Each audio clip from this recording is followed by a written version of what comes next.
Hello வணக்கம். கொஞ்ச காலத்துக்கு முன்னால், அதாவது 2 வருடங்களுக்கு முன்னால் வரைக்கும் நம்ம ஃபண்ட் ஃபேக்ட்ஸ் அப்படின்னு ஒரு சீரீஸ் போட்டுக்கிட்டு இருந்தோம். அதில் சில ஃபண்டுகளை எடுத்து ஆராய்ஞ்சு அனலைஸ் பண்ணோம். அந்த ஃபண்டு எப்படி பெர்ஃபார்ம் பண்ணுது, என்ன ஸ்டாக்ஸு ஹோல்ட் பண்ணுறாங்க அதெல்லாம். ஸோ இடையில விட்டாச்சு. இப்போ நிறைய சப்ஸ்கிரைபர்ஸ் வந்து அதை போடுங்க போடுங்க அப்படின்னு கேட்டுக்கிட்டு இருக்காங்க. ஸோ அதுக்காக வந்து we are starting that series 2 இப்போ ஸ்டார்ட் பண்ணுறோம். இதில் இப்போ நம்ம ஃபஸ்ட்டு ஃபண்டாக எடுத்திருக்கிறது வந்து HSBC mid cap fund.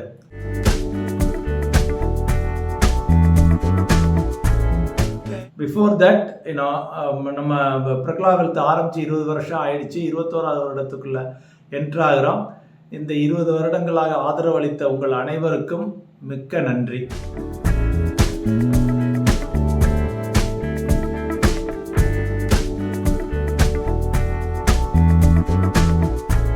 HSBC mid cap fund இது வந்து நிர்வகிக்கக்கூடிய நிறுவனம் வந்து பார்த்தீங்கன்னா HSBC மியூச்சுவல் ஃபண்ட் நிறுவனம். ஏற்கனவே HSBC மியூச்சுவல் ஃபண்ட் அவங்க தனியாக இருந்தாங்க.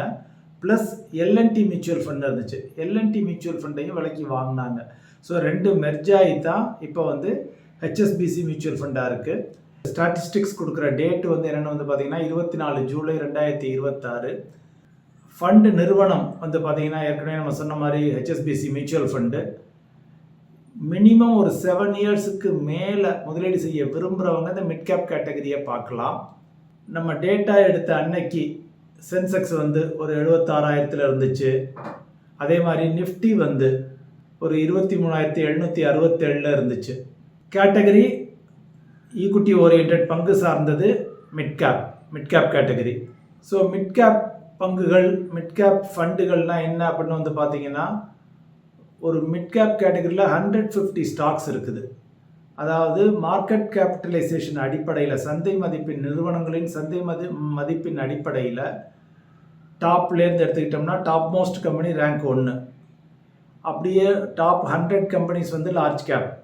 100 ஃபஸ்ட்டு கம்பெனிலேருந்து 250th கம்பெனி வரைக்கும் உள்ளதை வந்து மிட் கேப்னு சொல்கிறோம். ஸோ அந்த 150 நிறுவன பங்குகளுக்குள்ள இந்த ஃபண்டு தனது முதலீட்டை வைத்திருக்கும். அதுக்கு மினிமம் வந்து 65% மிட் கேப்பில் வச்சுருக்கணும்.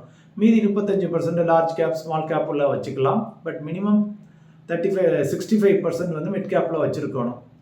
ஓகே, இந்த ஃபண்டினுடைய ஃபிலாசபி என்ன, இந்த ஃபண்டினுடைய ஸ்ட்ராட்டஜி என்ன அப்படின்னு வந்து பார்த்தீங்கன்னா, ஃபஸ்ட்டு கன்ஸ்ட்ரக்ஷன் அப்ரோச் அவங்க எப்படி எடுத்துகிட்டு போகிறாங்க. ஸ்டேபிள் லீடர்ஸ், அதாவது குட் கன்சிஸ்டன்ட் ட்ராக் ரெக்கார்டு உள்ள companies, cash generating businesses, better return ratios இதெல்லாம் வச்சு. அதுக்கப்புறம் வந்து பார்த்திங்கன்னா ஹை க்ரோத்து, ஒரு குட் எக்ஸிக்யூஷன் இருக்கும், நல்ல மார்க்கெட் ஷேர் இருக்கும், மார்க்கெட் ஷேர் கெயின் இருக்கும், பெட்டர் ப்ராடக்ட்ஸ் இருக்கும், எஜைல் மேனேஜ்மெண்ட் இருக்கும், அதையெல்லாம் வச்சு. தேர்டாக வந்து பார்த்திங்கன்னா டேர்ன் அரவுண்டு, சைக்ளிக்கல்ஸு அதையெல்லாம் வச்சு. ஸோ இப்போ இதெல்லாம் 3ஐயும் மிக்ஸ் பண்ணி தான் அவங்க போர்ட்ஃபோலியோ கன்ஸ்ட்ரக்ட் பண்ணுறாங்க. 4Q அப்படின்னு சொல்கிறாங்க. என்னென்ன வந்து பார்த்திங்கன்னா quality of business, quality of earnings, quality of management and quantum of earnings. இந்த 4 Qவும் இருக்கிற மாதிரி தான் அவங்க வந்து மேஜராக பார்க்குறாங்க. ஸோ குவாலிட்டி ஆஃப் பிஸ்னஸில் ஸ்கேலபிலிட்டி இருக்கா, காம்படிட்டிவ் அட்வான்டேஜ் இருக்கா, மார்க்கெட் ஷேர் இருக்கா, லாங்கிவிட்டி இருக்கா, all those things. Quality of மேனேஜ்மெண்ட்டில் ட்ராக் ரெக்கார்டு என்ன, மேனேஜ்மெண்ட்டுடைய track record, promoter background, governance, capital allocation, all those things. Quality of ஏர்னிங்ஸில் வந்து பார்த்தீங்கன்னா கன்சிஸ்டன்சி இன் ஏர்னிங்ஸ், தொடர்ந்து அவங்க வந்து ஒரு க்ரோத்தை கொடுத்துக்கிட்டு இருக்காங்களா, தொடர்ந்து அவங்க ப்ராஃபிட்டபுளாக இருக்காங்களா, கேஷ் ஃப்ளோ நல்லா இருக்கா, அதெல்லாம் பார்க்குறாங்க. Then quantum of earnings, strong growth in earnings, நல்ல ஒரு 15% க்ரோத் இருக்கா, ஒரு எக்ஸாம்பிளுக்கு சொல்கிறேன், 15% இருக்கா, 20% இருக்கா. ஏன்னா க்ரோத் இல்லைன்னா பிஸ்னஸ் வந்து மோர் கேஷ் ஃப்ளோ பிஸ்னஸாக மாறிடும். ஸோ அதனால் க்ரோத் எந்த அளவுக்கு இருக்குது அப்படிங்கிற பொறுத்தும் பார்த்துக்கிறாங்க. ஸோ இந்த 4 Qவையும் வச்சு தான் இந்த ஃபண்டு வந்து ஜென்ரலாக HSBC மியூச்சுவல் ஃபண்டு சரி, இந்த ஃபண்டு சரி, தங்களுடைய ஸ்டாக்ஸை வந்து சூஸ் பண்ணுறாங்க. இந்த ஸ்கீம் ஆரம்பித்து, மிட் கேப் ஆரம்பித்து இப்போ கிட்டத்தட்ட 22 வருஷம் ஆயிடுச்சு.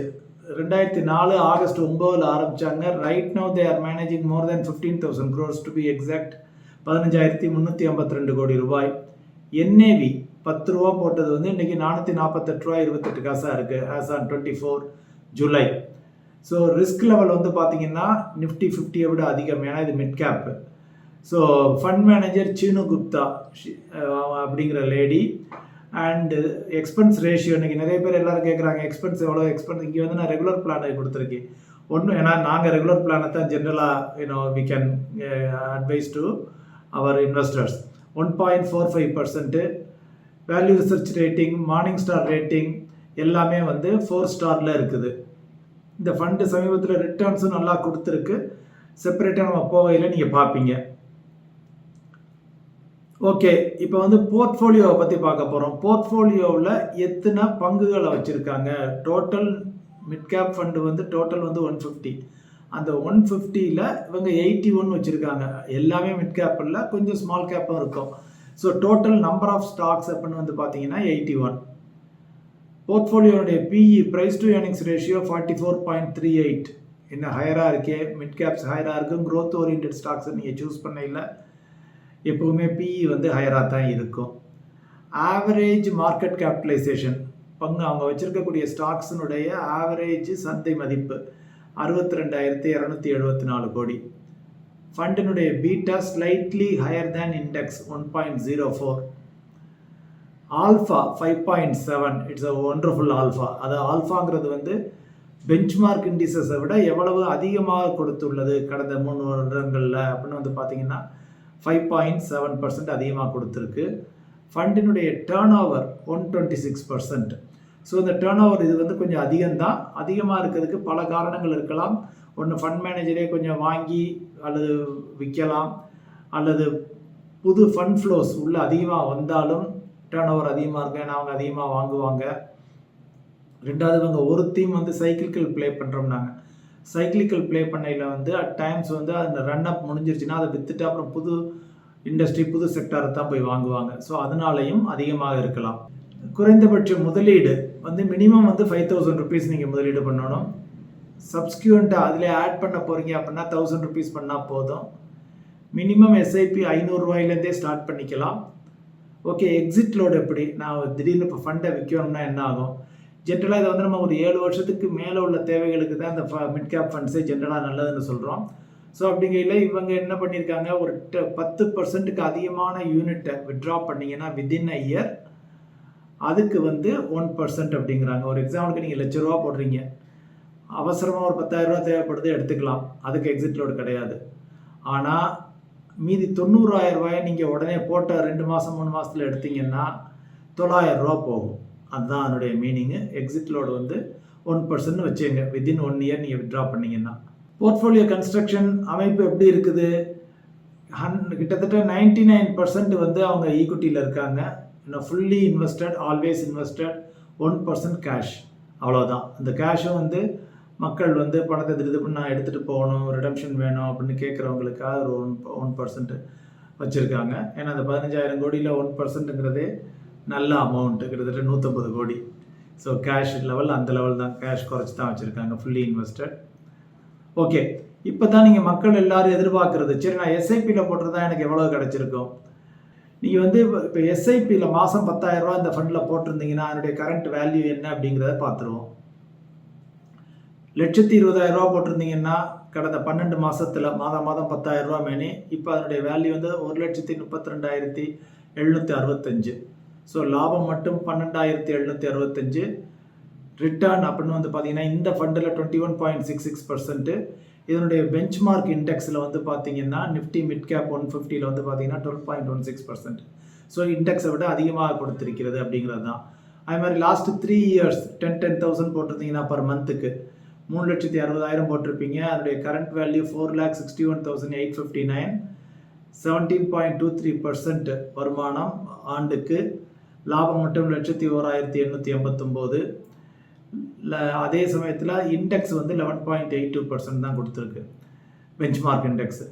லாஸ்ட் 5 இயர்ஸில் 6 லட்ச ரூபா போட்டிருப்பீங்க, 9,84,799 இருக்குது. ரிட்டர்ன், ஃபண்டினுடைய ரிட்டர்ன் வந்து 20.16%. சிஏஜிஆர் இண்டெக்ஸில் வந்து 17.45. ஸோ இந்த ஃபண்டை விட இண்டெக்ஸ் குறைவாக தான் கொடுத்துருக்கு. லாஸ்ட் 10 இயர்ஸில் எதுக்காக இங்கே இண்டெக்ஸையும் போடுறோம்னா, ஒன்று வந்து ரெகுலேஷன், நம்ம பேசையில் வந்து இண்டெக்ஸினுடைய ரிட்டர்னையும் பெஞ்ச்மார்க் இண்டெக்ஸையும் போட்டு காமிக்கணும் அப்படிங்கிறது. செகண்ட் வந்து நிறைய பேர் வந்து சார் பேசிவ் ஃபண்டு நல்லா பண்ணுவாங்க. அட் டைம்ஸ் பேசிவ் நல்லா பண்ணும், அட் டைம்ஸ் ஆக்டிவ் நல்லா பண்ணும். லாங் டேர்மில் ஆக்டிவ் ஃபண்ட்ஸ் வந்து பேசிவை விட நல்லா பண்ணியிருக்கு in general I'm talking. So last 20 இயர்ஸில் 24 lakhs போட்டிருப்பீங்க. அது இப்போ 1,78,76,372 இருக்கும், 17.43%. அதே சமயத்தில் பெஞ்ச்மார்க் இண்டெக்ஸ் வந்து 17.29% தான் கொடுத்துருக்கு. சின்ஸ் இன்செப்ஷன் 10,000 ரூபா போட்டுக்கிட்டே வந்திருந்தீங்கன்னா 26,20,000 போட்டிருப்பீங்க.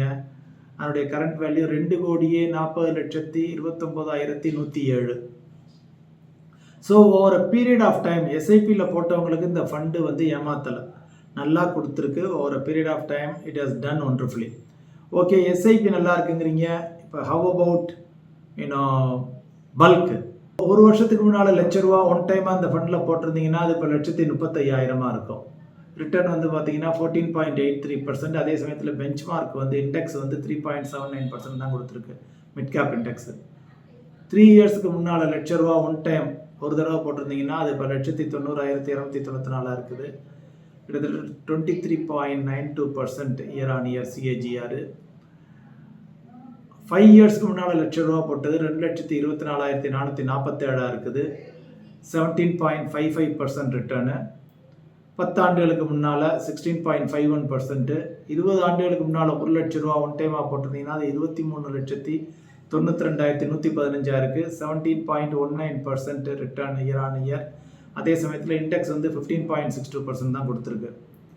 சின்ஸ் இன்செப்ஷன் நீங்கள் ₹1,00,000 அந்த ஃபண்டு ஆரம்பிக்கிற கொண்டே ₹1,00,000 ஆகஸ்ட் 9, 2004 கொடுத்துருந்தீங்கன்னா அது வந்து இப்போ 44,82,824 இருக்குது. A wonderful return over a period of time 18.86%. அதே சமயத்தில் நிஃப்டி மிட் கேப் 150க்கு கிடைக்கல எனக்கு டேட்டா, அதனால் இங்கே போடலை. ஓகே, டாப் 5 செக்டார்ஸு இந்த ஃபண்டு எதை வச்சுருக்கு, அதுக்கு பக்கத்தில் ஃபண்டு கேட்டகரி என்ன வச்சுருக்குங்கிறத கொடுத்துருக்கோம். இந்த ஃபண்டு வந்து பார்த்திங்கன்னா ஃபினான்ஷியல்ஸில் ஹையராக வச்சுருக்கு 31.09%. நெக்ஸ்ட் இண்டஸ்ட்ரியல்ஸில் 22.41%. அதுக்கு அடுத்தாற்போல் கன்சியூமர் டிஸ்கிரிஷனரியில் 17.2%, ஹெல்த் கேரில் 10.24% அண்ட் டெக்னாலஜியில் 5.77%. இந்த ஃபண்டு வச்சுருக்கக்கூடிய top 10 stocks. So FSN e-commerce, the Federal Bank, GE Vernova TND, Lenskart Solutions, PB Fintech, Piramal Finance, Aditya Infotech, Billion Brains Garage Ventures, Bharat forge, Meesho எல்லாமே பக்கத்தில் பர்சன்டேஜும் கொடுத்துருக்கோம். எந்த ஸ்டாக்லையுமே நீங்கள் பார்க்கலாம் 5%க்கு மேலே இந்த ஃபண்டு வச்சுருக்கலாம். ஓகே, மார்க்கெட் கேப் அடிப்படையில் பார்த்தீங்கன்னா லார்ஜ் கேப்பில் ஒரு 15%, 15+% வச்சுருக்கு. மிட் கேப்பில் 62+% வச்சுருக்கு. ஸ்மால் கேப்பில் 22% வச்சுருக்கு. நீங்கள் கேட்கலாம் மிட் கேப்பில் மினிமம் 65 இருக்கணும்னு சொன்னீங்களே. ஆமாம் சொன்னேன். அவங்க மிட் கேப் வாங்கியிருப்பாங்க, அது ப்ராபப்ளி இப்போ லார்ஜ் கேப்பாக மாறி இருக்கும். ஸோ கரண்ட்டாக அது அப்படின்னா அவங்க வச்சுக்கலாம். அவங்க வாங்கையில் அவங்க என்னைக்கு வாங்குறாங்களோ அன்னைக்கு தான் அந்த மார்க்கெட் கேபிட்டலைசேஷன் கிரியேட் பண்ணணும். So this is the current data. யாருக்கு உகந்தது? மியூச்சுவல் ஃபண்டுகளில் அதிக ரிஸ்க் எடுக்கிற விரும்புகிறவங்க, ஏற்கனவே அனுபவம் உள்ளவங்க, நீண்ட காலத்துக்கு பணம் தேவைப்படாதவங்க, மினிமம் ஒரு 7 வருஷத்துக்காவது பணம் தேவையில்லாதவங்க, ஃபண்டு நல்ல சர்ப்ளஸாக உள்ளவங்க, ரிஸ்க் எடுக்க தயங்காதவர்கள், என்னுடைய வெல்த்தை வேகமாக க்ரோ பண்ணணும் அப்படின்னு நினைக்கிறவங்க இவங்க எல்லாருக்குமே இந்த ஃபண்டு சூட்டபுளாக இருக்கும். யார் செய்யக்கூடாது, எனக்கு கேரண்டீடாக பணம் வேணும் அப்படிங்கிறவங்க, ரொம்ப வயசானவங்க, ரிஸ்க் எடுக்க தயங்குறவங்க, கன்சர்வேட்டிவ் இன்வெஸ்டர்ஸு, எனக்கு ஒரு ஸ்டேபிள் இன்கம் வேணும் அப்படிங்கிறவங்க யாருமே அவங்க அனைவரும் இந்த ஃபண்டில் முதலீடு செய்ய வேண்டாம். ஸோ எனது mid cap fund higher risk higher return. Data sources இங்கே கொடுத்துருக்கோம், எங்கெங்கேருந்து நம்ம எடுத்திருக்கோம் அப்படின்னு சொல்லிட்டு ஸோ உங்களுக்கு ஏதாவது தேவைகள் இருந்துச்சுன்னா please feel free to contact our team. It's great interacting with you. Going forward இது மாதிரி அப்பப்போ ஒரு ஃபண்டை பற்றி அதனுடைய ஃபேக்ட்ஸை எடுத்து போடுறோம். Thank you. Mutual fund investments are subject to market risks. Read all scheme related documents carefully.